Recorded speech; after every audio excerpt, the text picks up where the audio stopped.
ದಾಪಕ್ಲು ಸಮೀಪದ ಕಕ್ಕಬೆಯ ಪಾಡಿ ಶ್ರೀ ಇಗ್ಗುತ್ತಪ್ಪ ದೇವಸ್ಥಾನದ ಅಷ್ಟಬಂಧ ಬ್ರಹ್ಮ ಕಲಶೋತ್ಸವದ 4ನೇ ದಿನವಾದ ಶನಿವಾರ ಪೂಜಾ ವಿಧಿವಿಧಾನಗಳು ನೆರವೇರಿದವು.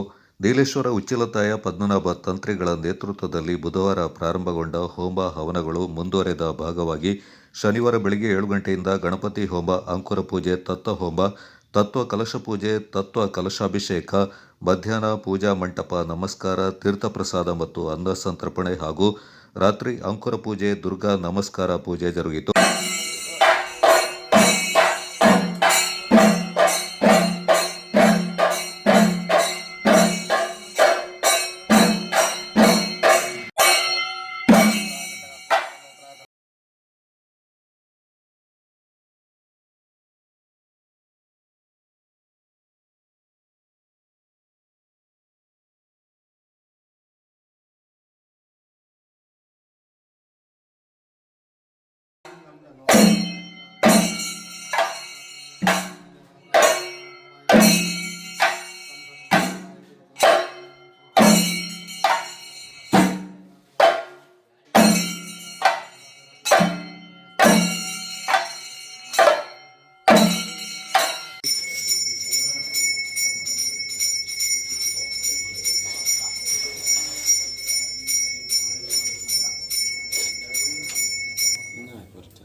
Ayyappa muni bashi.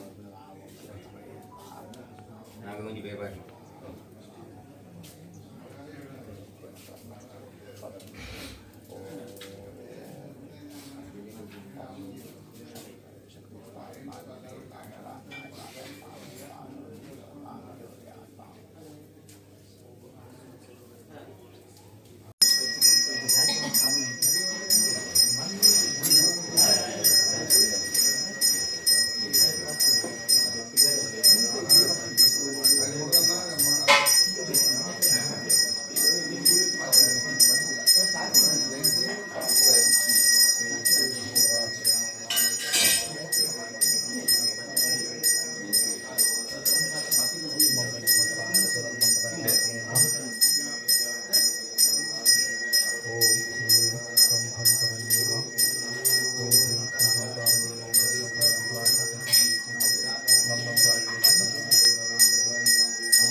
ಈ ಸಂದರ್ಭ ದೇವಸ್ಥಾನದ ವ್ಯವಸ್ಥಾಪನಾ ಸಮಿತಿ ಅಧ್ಯಕ್ಷ ಬಾಚಮಂಡ ರಾಜ ಪೂವಂಡ, ಹಾಲಿ ಮಾಜಿ ಪದಾಧಿಕಾರಿಗಳು ಹಾಗೂ ಸದಸ್ಯರು, ಭಕ್ತಜನ ಸಂಘದ ಅಧ್ಯಕ್ಷ ಸುಮನ್ ಸುಬ್ರಮಣಿ, ಹಾಲಿ ಮಾಜಿ ಪದಾಧಿಕಾರಿಗಳು ಹಾಗೂ ಸದಸ್ಯರು, ಭಕ್ತಾದಿಗಳು ಪಾಲ್ಗೊಂಡಿದ್ದರು. Kodagu channel news, Duggala Sadananda, ದಾಪಕ್ಲು.